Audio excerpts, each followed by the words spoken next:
Моля, първо изтеглете приложението, включете Bluetooth на телефона си. Първата стъпка е да свържете устройството.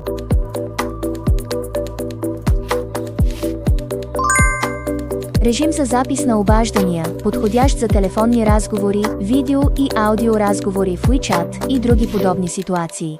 Уверете се, че устройството е плътно прикрепено към гърба на телефона по време на запис. Записването не е възможно при провеждане на разговори с слушалки. Режим за запис на срещи, подходящ за ситуации като присъствени срещи с няколко участници.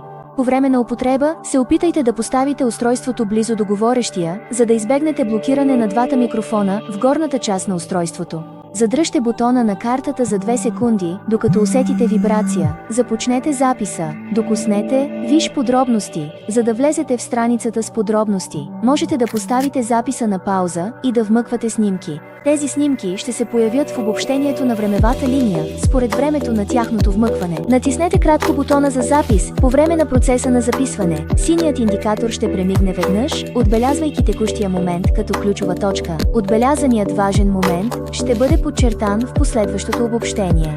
Задръжте бутона на картата натиснат за 2 секунди, докато усетите 2 вибрации. Завършете записа. Червена точка ще се появи върху иконата на списъка с задачи на началния екран на приложението. Докоснете иконата, за да видите синхронизираните файлове. За големи записи, активирайте бързото Wi-Fi прехвърляне, 10 пъти по-бързо от Bluetooth. 1 часов запис се синхронизира за под 30 секунди. Поддържайте приложението активно на преден план. Достъпът до интернет ще бъде временно недостъпен по време на прехвърлянето. След като файлът с записа бъде качен в облака, първо ще премине през процес на намаляване на шума.